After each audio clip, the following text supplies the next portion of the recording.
This is the Person of Interest podcast, where we meet extraordinary people with a story to tell. Welcome back to the podcast at the Stockholm School of Economics here in Riga, and I'm delighted to welcome another guest to what looks like the same room, but we're actually in a different but almost identical room to where we usually do the podcast. So if there's any difference in the sound or the ambience, that's the reason. My guest today is Anna Andersone. Welcome, Anna. Hi, I'm glad to be here. Anna is the founder of a very interesting clothing company, or perhaps she doesn't want me to call it a clothing company, we'll find out in a moment, called Be With. She's also Chief Empowerment Officer at Riga TechGirls organisation, so she can tell us a little bit about that as well, how people have been empowered or otherwise, how you measure empowerment perhaps. But first of all, Anna, can you just introduce yourself to the listeners, a little bit about your background and who you are and where you're from?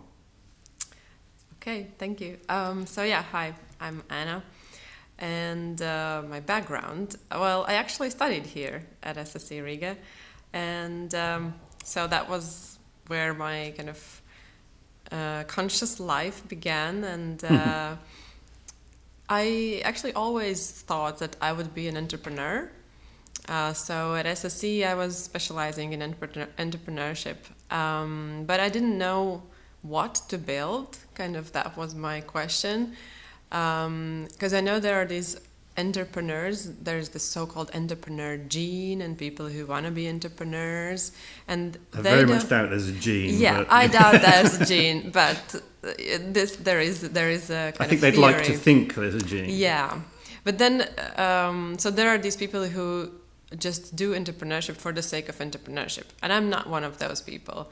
So I always wanted kind of a mission, a purpose for what I'm doing, and when I finished my studies, I didn't have that yet. So I was trying to figure out what to do, and since I was quite interested in a lot of creative subjects, I started my career off in SSE Riga, which is an advertising agency, and I worked there for 5 years. And after that, I actually started my first entrepreneurial journey, and I created a graphic design studio called Hungry Lab. Mm-hmm. And that was also the beginning of my relationship with technology, because at that time I thought that technology will be the future, and I want to that's where the purpose came in, and I thought I want to put my efforts and energy into building something that will be the future. And so we started with a lot of technical projects with web design and with development with Hungry Lab. And quite naturally out of that, actually quite unconsciously and accidentally, we created the first startup, which was website builder Berta. We called it Berta because it was always in beta stage, and we just added the R, so it became Berta. And with Berta, we kind of created something that we built for our friends. It was free, online, but we found out later that people were downloading it and using it also in the Netherlands and Spain and other countries of the world. So we came to this idea that, maybe we can make money out of that. Mm-hmm. And that's how... So the original intention wasn't to... No, it was to help friends. Because we had 2 developers in our team, and our friends were coming to us and asking us, can you help us build a website? But many of them were artists and illustrators and painters, and so they didn't have any money, but we were just helping them out, and we just realized we can't build a website for all of our friends, but we thought maybe we can build something that they can build a website on their own. And so this is how Berta came around. So it was built for our friends. And then became a money spinner. Yeah, then when we realized that people were downloading it all over the world, we made a kind of paid version of it. Mm-hmm. And that's how we realized that we can make money out of it. And then later we created another product, which was FROONT, and where we already consciously went into this startup path. We went to Finland for an accelerator, and we got our first investors there, and we came back and we raised another investment round. So we kind of went this traditional startup path, creating, for that time, it was an innovative technical product. So it was, FROONT is a responsive web design tool. And at that time, there were no other responsive web design tools. So we created this kind of unique new product. But it's interesting that you kind of went down the startup route after you effectively already done a startup, but maybe without even intending to. Yeah, that's how it all began. So the first product, the Berta product, was an accident startup, and the second one was like, then we already knew, there are these startups in the world, and it started to become a buzzword, and everybody was talking about it, and we read on the blogs that you should get into a co-working space, and then you should go to an accelerator, and then you should raise the investment and hire people and grow really fast. And so that was what we were doing. It's interesting listening to you speak. I noticed the word you've used several times already is conscious and unconscious. Yeah. You said that your conscious life began here at SSE Riga. So could you tell me a little bit about what happened before this explosion of consciousness? Because I think that's something that we're going to have to talk about a little bit later anyway, is childhood and, I don't want to say pre-consciousness, but you know what I mean? Yeah. So this, why do you say that your conscious life began here? What was your life before? That's a very good question. So unconsciously, I was saying this conscious thing. I grew up in a family of 4 kids, so I'm the oldest of the 4 kids, and my parents were both very educated. My father is a doctor of science in forestry, and my mom was also kind of educated in the forestry sector, but later. Actually, I recently just realized that she was one of the first computing ladies in Latvia. So in the 80s, when we were growing up, she was working in the computing, I don't know how you call it, in the computing building with those perfo cards, like where you... Yeah. So she was actually involved in technology. Right at the beginning. Yeah. And I only realized that this autumn. When I was traveling US and somebody asked me, so what has been the relationship with technology and parents? And I was like, oh my God, my mom was actually a computer. So maybe it's the tech gene rather than the entrepreneurship gene. No, it could be also the tech gene. No, if there are any genes. Probably there's not a tech gene, and probably there's not an entrepreneurship gene. But yeah, my father was an entrepreneur. He was doing a lot of kind of entrepreneurial things in the 80s, 90s, and still doing them now. And I somehow always felt like that's interesting, and I would like to do that. I would like to build my own thing. And while working in McAnderson was really interesting, and I got a lot of education because I was traveling the other agencies over the world and learning how marketing is done, how marketing strategy is done, how you work with clients and so on. So that was really interesting. But doing my own thing has always been more interesting for me. And also having this purpose and solving some things. But going back to the kind of before conscious era, so I was living outside of Riga, but I was studying in Riga, so I was traveling every day until the high school. And in high school, kind of, I decided myself that I want to go to First Gymnasium, which was supposedly the best kind of the most school. Prestigious. Yeah, the best school in yeah. Latvia, and I was good at math, so I just decided I'm going to apply, and I got in, and I got into an experimental class.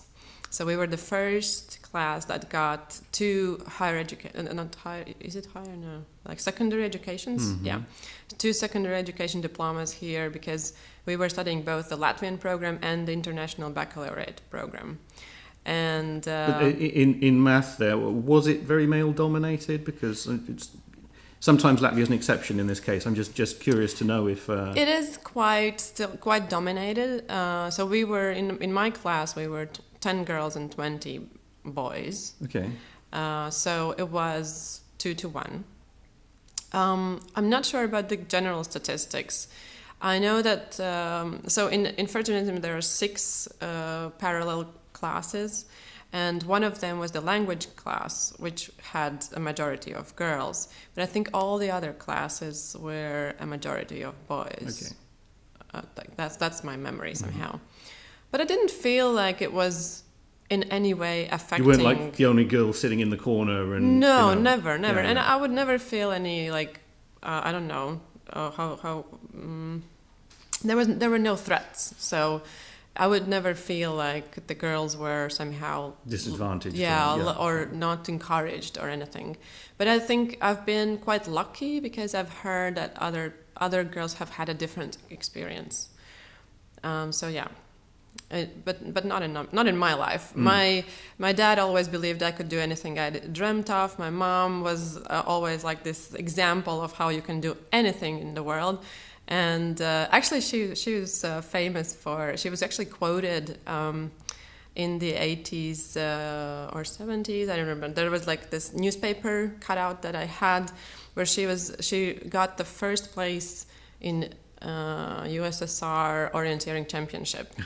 And so she was interviewed afterwards, and they were asking, "So how could you do this?" And she had this phrase like, "Well, you know."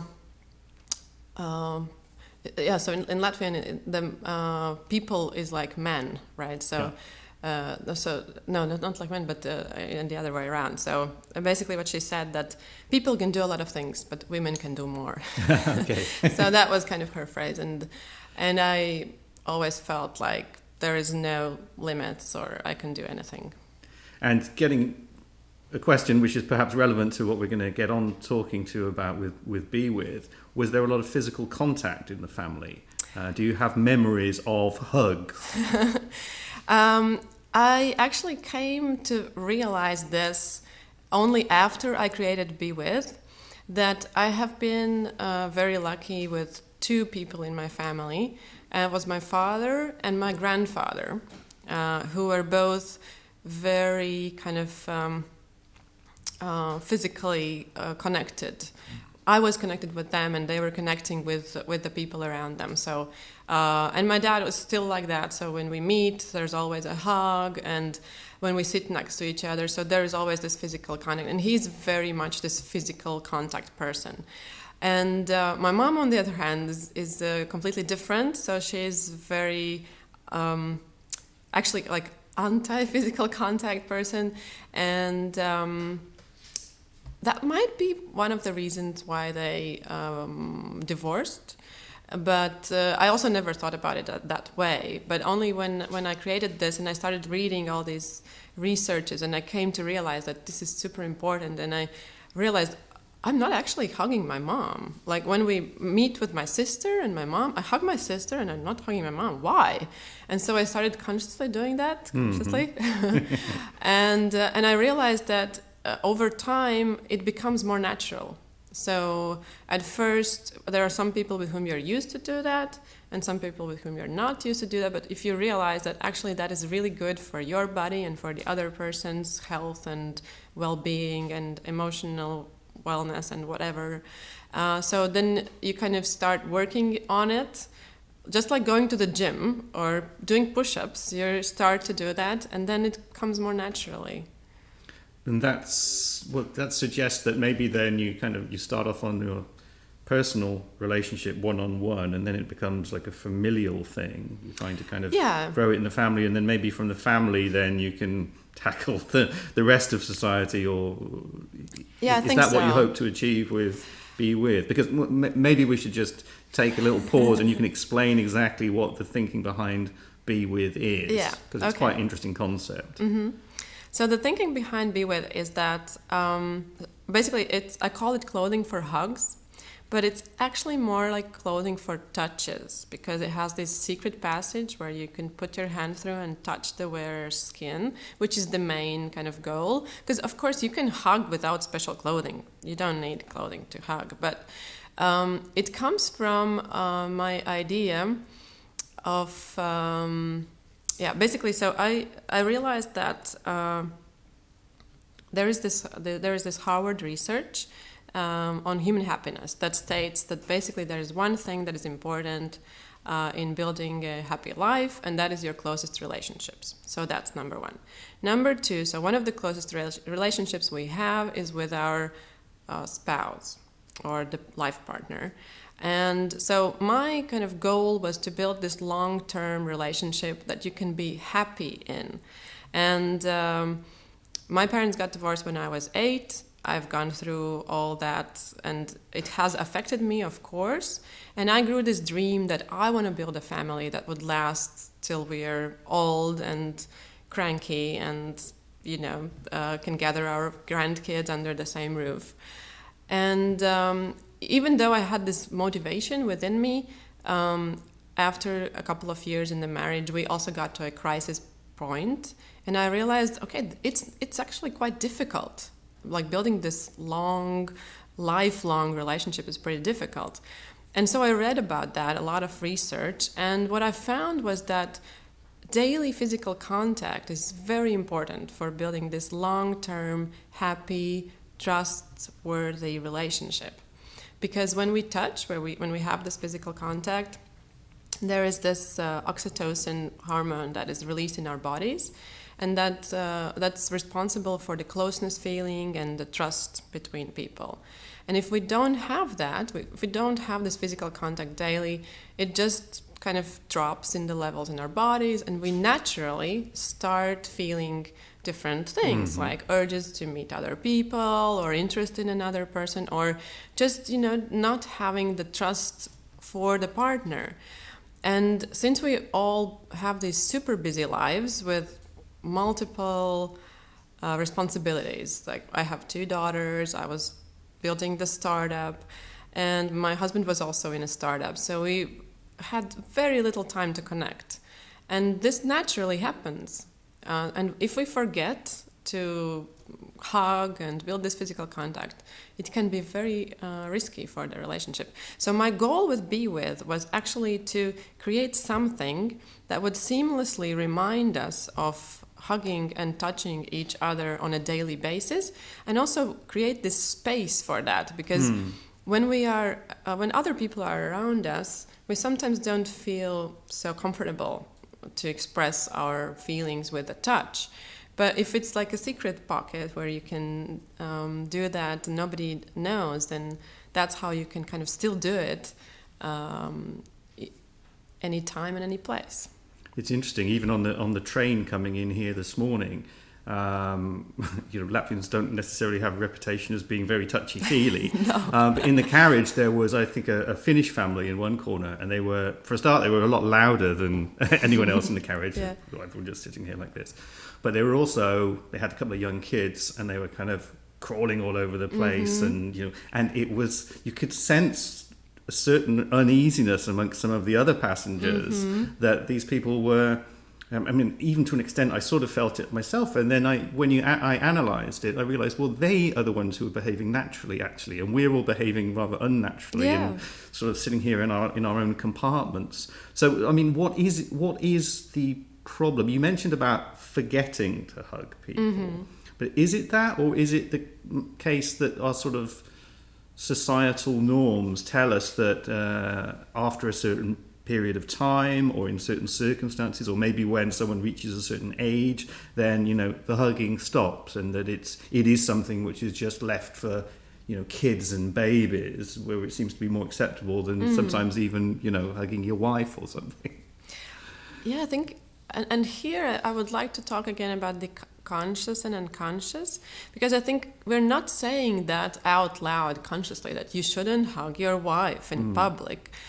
But somehow, unconsciously, we have this embedded in, I don't know what kind of societal norms that, and we try to put ourselves, actually, since childhood, we're put into this, like, don't touch that, don't move. Like for the kids, when we're in the public transportation, so you should sit quiet and straight and just not touch anybody or anything, and just be like that. And it gives kind of this feeling of self-control, that I always have to control myself. I should be very mindful of what other people might think or feel about my reactions and my actions. And I think that is the problem, that we lose this connection with what I want to do, how I feel. Maybe I want to be like all over my husband right now, but I'm very mindful of what the other people will be feeling and seeing. And that becomes more important. I was wondering as well if, rather than it being something that we forget or something where we forget how important it is, maybe it's the opposite, and society kind of deems that physical contact is something special, reserved only for certain times and places. And maybe we've got it completely flipped over, and that instead of regarding it as special, we should just regard it as normal and something you can indulge in. Yeah. I mean, even saying that makes it sound special, doesn't it? Just do it.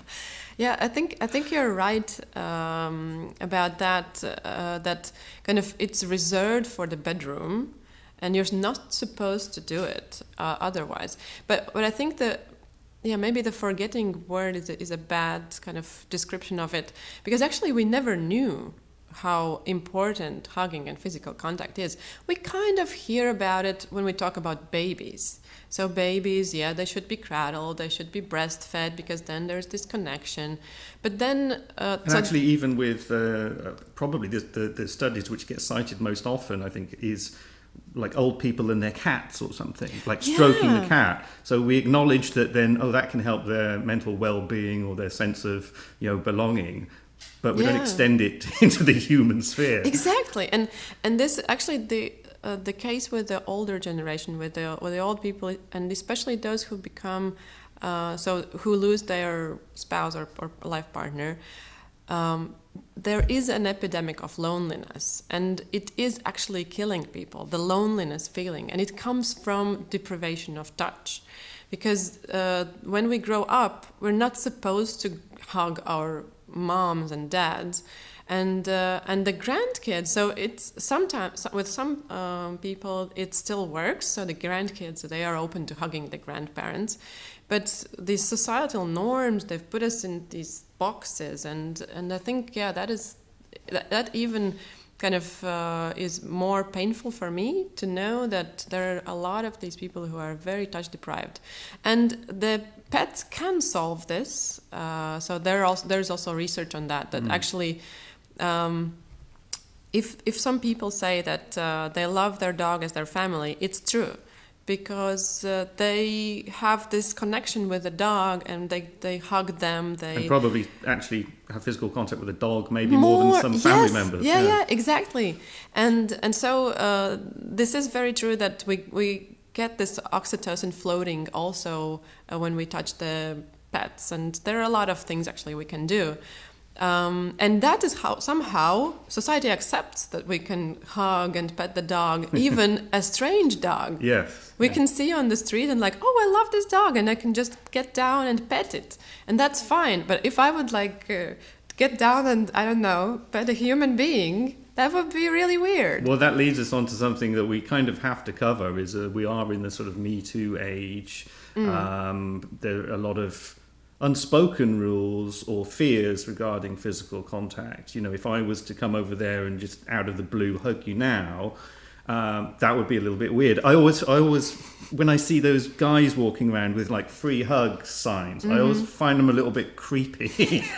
You think, well, maybe there's a little bit of a hidden agenda going on here. They might be harmless, nice guys. They might be getting some other kind of buzz from it. So how do we negotiate that? How do we encourage a sort of meaningful physical contact that's not necessarily sexual, that's not even necessarily familial, but if, as you say, it's almost like a daily vitamin pill that everyone should be taking for their well-being, how do we get people hugging properly? So I think talking about the Me Too movement, the key here is... forgot the word. I guess consent. Yes, it's consent. So it is about communication, and hug is also about communication. So we definitely should not hug a person who doesn't want to be hugged. And we should always kind of leave room for this, eye contact, or kind of actually ask, may I hug you? And and I think if there is the consent, then that is okay. And yeah, the Me Too movement is all about, I think, that there is no consent between the people, and of course it's sometimes disputable, and when there's a relationship with a worker and a boss, it's always like tricky. How do you say no to your boss and so on? If he asks you, "May I hug you?" and then you're like, you're not getting the promotion if you say no. Time to check the job ads. There's always these questions, but we can't we can't skip them. So I think it's all about the consent, and we shouldn't just drop this super important thing of physical contact and hugs because we're afraid. But are you not a little bit afraid that maybe if Be With becomes super popular, it could almost be that, well, he's wearing a Be With jacket or a t-shirt, he obviously wants hugs, I'll just go over there and smother him in hugs. I mean, he may want hugs, but maybe not at that moment. It is a question that I've gotten a lot, actually, and I've been wearing Be With for 4 years now, since I started prototyping, and everybody knows me as this person who is building this kind of company about hugs, and I've only once gotten a hug from a person from whom I didn't expect it, and he was really drunk. So I it would may not say, have been because of Be With then. It might not have been. So I think that if we kind of listen to ourselves, and if we do this communication, the eye contact, and if we keep the kind of social normality, I don't mean norms here, but just if you feel like I can hug this person, then you can hug this person. It's an option. It's always an option. And with the clothing, so the idea of the clothing is it is built for the closest people. So I'm okay with my kids always crawling into the pocket, and when they do in the evening, I know, okay, this person needs a hug now. But it's not meant for just going on a bus and somebody putting their hand in my secret pocket. And actually it doesn't happen because there are girls who wear crop tops, so they have even skin showing, but it's not like people are trying to grab them all the time. So it's something that, I don't know, we've been taught that you don't do that to strangers. And I mean, you have a certain product range at the moment. Could you perhaps describe what the garments you've gone for initially, and are there plans to kind of expand it? I mean, how far can this concept go? So actually the clothing line is just the first product that I'm working on. And my idea was never to build it as a clothing company. It was just the first product that I thought of. It was unique, innovative. There was no other product like that in the world, so I started with that. But I'm doing also special touch evenings for couples.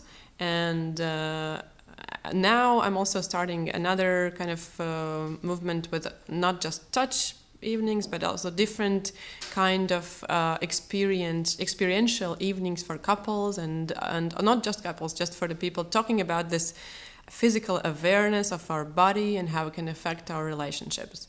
And so I'm not gonna stop with the product, but I'm actually wearing one of my sweaters right now. I noticed, yes. Yeah, so I started off, my first prototypes were actually just for women, but then I realized I need something for the men because I need them in the picture.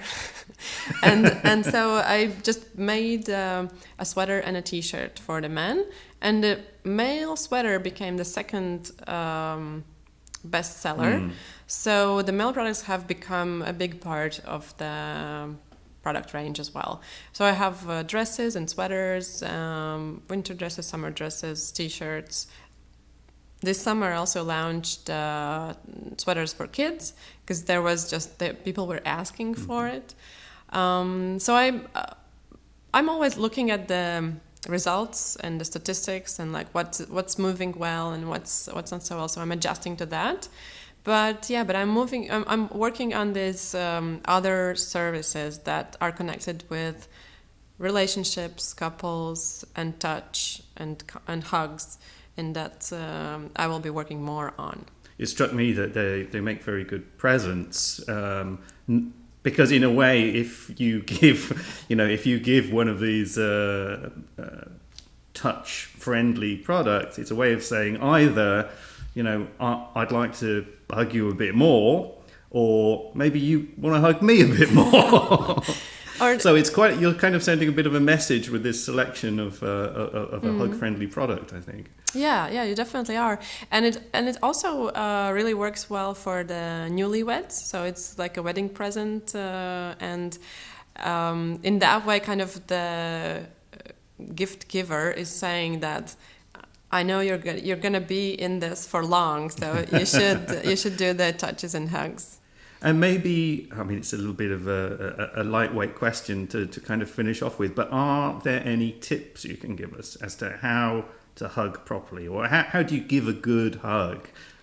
Because, I was brought up in the UK, and there, like any sort of physical contact is something you shrink away from. I would regard probably a pat on the head as good as a hug, but it must be more to it than that. I'd much prefer to take more of an Italian approach, where you kind of seize the area and, sort of your body extends beyond your body. So what tips can you give us for hugging with a more of a connoisseur's hug, not just an everyday hug? How do you hug?